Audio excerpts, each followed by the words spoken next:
Au Jardin des Plantes de Montpellier, vous pouvez croiser toutes sortes d'espèces animales et végétales. Et si vous cherchez bien, par un jour de beau temps, vous pourrez peut-être apercevoir Patrice Pallier. Cet homme, à l'allure décalée, me suggéra de lire un livre avant de m'accorder une interview.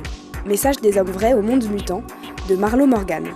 Récit d'une américaine moderne rencontrant des aborigènes en Australie, qui décrit comment sa perception et son rapport avec la nature ont brusquement changé. Portrait d'un homme sauvage, hostile à la civilisation de notre monde de mutants. Comment parler? C'est difficile, mais si on a en face de Sophie à la sagesse, Sophie elle a un grand sourire qu'on ne peut plus produire parce qu'on n'a plus de dents. On ne peut pas répondre. C'est difficile. J'étais beaucoup marqué par mes voyages et mon contact à la nature est direct. Ma vie en société est extrêmement difficile, surtout en ville. Mais quand j'ai l'espace, que ce soit berger ou apiculteur,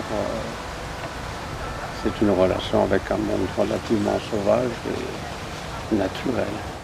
Mais ce qui m'a marqué beaucoup, c'est l'Algérie, l'Islande, le Mexique et l'Australie. Alors la médecine, c'est un coup de massue. J'ai fait 50 ans de cortisone, ça fait mal. On est plus empoisonné par les médicaments que par la maladie. Par contre, ce sont des maladies qui disparaissent quand vous avez un grand espace. Et ce qui est curieux, c'est que dans ces pays-là, j'ai jamais eu d'asthme, alors qu'en France, c'est tout le temps de l'asthme. Je suis coincé, le regard, on ne peut pas poser le regard sur l'infini ou sur les horizons. Donc ça crée des blocages.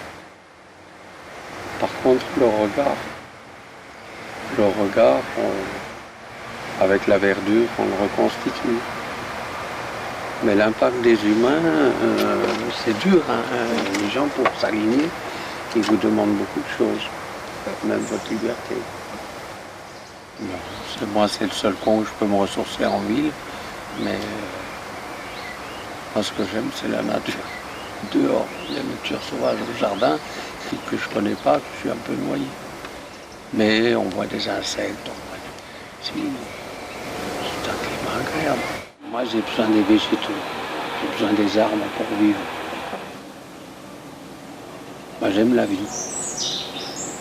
Et dès l'instant, c'est pour ça que la transmission orale est importante, parce qu'elle est vivante, elle s'additionne de nouveautés ou se transmet à travers des images différentes, par un processus analogique, je crois. Tandis que par un écrit, on est toujours dépassé, c'est toujours faisandé, ça a pris du retard. C'est bête, vous allez voir les abeilles, elles ne vous piquent pas. Même si vous leur prenez leur miel, elles ne vous piquent pas si vous êtes calme. Tandis que les humains, c'est pas toujours. Il faut les prendre avec des pincettes quelquefois. C'est ça, ils vous rentrent dedans, ou des racines, comme un arbre, ou deux herbes. Et dites quelque chose sur votre monde à vous.